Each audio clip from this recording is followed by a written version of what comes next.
حالي مان سيتي في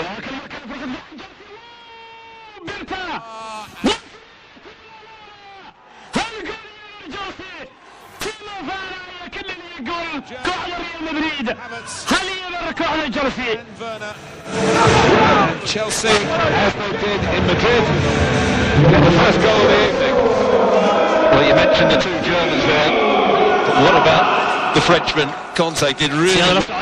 كوحدة كوبادة عقتها جيرسي يا جولكي كوادة شيء إذا ودلي حدق لقوا مقعبو تيمو فانا إنقال كانت يا سيفي عن كوبادة وقصو شقي إنقال كانت يا كوبادة سيفي عن وقصو شقي وكان بيرتا يكقد علي لكن مركي دنبي أيو مدع كعلي عياريان كان كاي هافتيسا يا كوبادة سمع عن وقدو القاضي إلا مركي دنبي أوصيب إليسي بيرتا وحانا مدع كلي التيمو فانا شافعي محمود شافينو وانتقانان وري سبورتي ان أنا وحدنا على ما سبورتي يا هذا قد كي وجرا ان شافعي ابي ولا سوي مغشا واكم مقلاب بليل اديغي دغيستياشي دعدو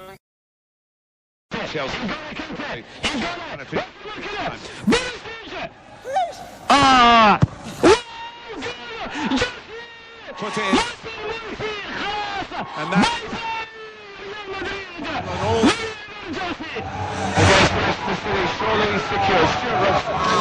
Well, who won the ball back? It was Conte again. Got an assist for the first goal, and he does brilliantly here again. Ball played into midfield. He wins the challenge. A challenge he should really win. And I thought Mason Mount missed the opportunity to start with, but eventually he found the right pass. And Chelsea deserve to go through. They've been the better team over the two games. They've created the better chances. What a good performance this has been. Very much a counter-attacking performance, but it's been a good one. There's Conte winning it. N'Golo Kante kubad kontra-attack uu soo qaaday ayaa ciyaarta wax kasta ka bedelay. Kubad kontra-attack uu soo qaaday ayaa ciyaarta wax kasta ka bedelay. ciyaarta wax kasta ayaa ka bedelay N'Golo Kante. Bye bye kooxda kubadda cagta Real Madrid. Across the front of his mouth. N'Golo Kante ayaa ka soo shaqeeyay goolashan. Knock it in. That's the message. Wow. Obliges. kooxda kubadda cagta Chelsea ayaa ugu dambeyn tagaysa The final. finalka UEFA Champions League ee dalka Turkiga. Energy. badan ay bixiyeen wax walba ay sameeyeen What would have wax been walba ay sameeyeen kooxda kubadda cagta ee Real Madrid aad ayaa lagu qaab ciyaari fiicnaa Ramos isagoo madaxiisa hoosa ayuu garoonka ka baxaya caawa isagoo madaxiisa hoosa ayuu garoonka ka baxaya waa isku dhamaatay qalaasa So Chelsea might get more chances on the break. qalaasa Because this is a khalaas way dhamaatay desperate situation. goolal badan Lincoln iyaga iska qasaariyay The all-English Europa League final. kooxaha Ingiriiska ayaa tagaya final kooxaha Ingiriiska ayaa final tagaya kooxaha Ingiriiska ayaa final tagaya United look home and hosed. It's party time. aad ayay u dabaaldegayaan caawa xidigaha kooxda Chelsea There's nothing like winning to keep harmony, whether you're in the team or on the bench. Thomas Tuchel has grasped the opportunity that Chelsea taageero weyn gave oo him. Chelsea waxay leedahay tigidhka Istanbul waa sii jartay waa tahay aad u maasan tahay haddaba waa la sii jartay tigidhada Benzema, idinka dhammaan Modric, ciyaarta ay waxay maraysaa kulli 90 2 daqiiqo 1 daqiiqo ay baraa dhiman the referee. 1 daqiiqo ay baraa dhiman Another player we should just mention has been Thiago Silva. Over the two games, I think he's been absolutely magnificent. That last ball Tuchel ayaa Real Madrid ka badiyay was a dangerous ball. kooxda ayuu ku hogaamiyay final He's in the tartanka right place UEFA again. Champions League qaab ciyaareed wacan ay soo bandhigtay kooxdiisa Kroos. Towards Sergio Ramos. Beyond his reach, and this is beyond the redress of Real Madrid. Chelsea want more, and they might get.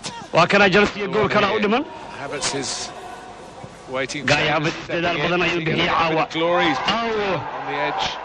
Nigel isagoo jaalla qaba Down on the edge. way isku dhamaatay waa tan khalaas waa bye bye waay tan oo kale bye bye la dhahaa Nacho, and he's bye put bye la tan oo kale lama ciisto really feels appropriate, Stuart, for this Waa kulan mar semi-final kale. to end with Chelsea on the attack, because then laba far daqiiqo ay more baraya of the maraysa ciyaarta progressive attacking play.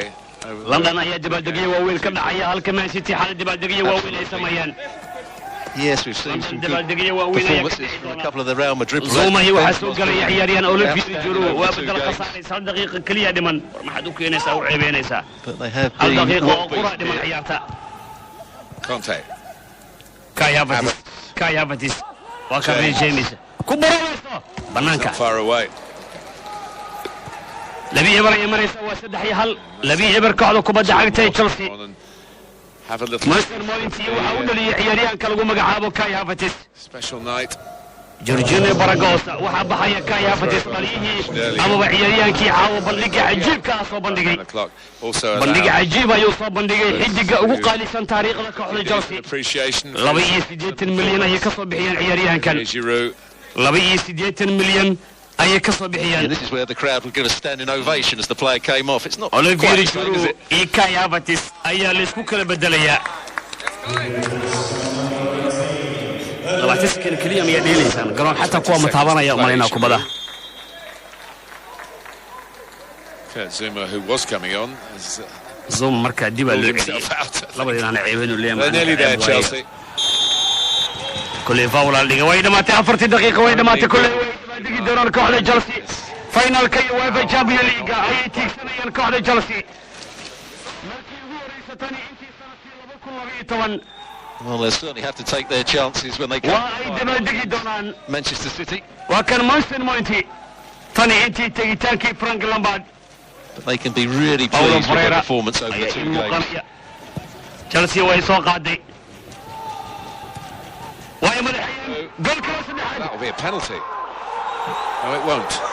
penalty ayaa ahayd laakiin way dhamaatay kooxda Chelsea ayaa tagtay finalka UEFA Champions League Chelsea markii ugu horeysay tani intii sanadkii 2012 kooxda Chelsea ayaa tiigsatay final worked really hard. taariikhda markii ugu horeysay tani intii sanadkii 2012 kooxda Man City ayayna kula ciyaari doonaan magaalada Istanbul ee wadanka Turkiga dabaaldegyo waaweyn ayaa ka dhacaya garoonka Stamford Bridge hareerihiisa iyo sidoo kale guud ahaan caalamka ay taageerayaasha Chelsea ay sameeyaan Thomas Tuchel ayaa sanadkiisii koowaad ee kooxda 6 bilood ugu horeysay kooxda ku hogaamiyay in ay tagaan finalka FA Cup-ka kaalinta afraad ee Premier League iyo Champions League ay final ay tiigsadeen Real Madrid ayay laba cad ka kala dhigeen oo ay ku kala baxeen oo 2 gool iyo eber ay ugu badiyeen Mason Mount iyo sidoo kale ciyaaraan Timo Werner iyadoo shaqo fiican ay qabteen 12 ciyaaryahan ee garoonka ku jiray bye bye kooxda Real Madrid hambal iyo kooxda kubadda cagta ee Chelsea 2 gool iyo eber ayayna ku dhamaatay ciyaarta Man City iyo Chelsea Istanbul ayay iska xaadiriyeen Keba Arrizabalaga xidig walba xidiga u dhashay ay isku dalka yihiin ha u taga weeyaan ay ha maslaxeeyo niyadda ha u dhisto sidaa darteed wax kale aan iraana ma jirto sida ay nabadgelyo bye bye Real Madrid Chelsea hambalyo waa inuu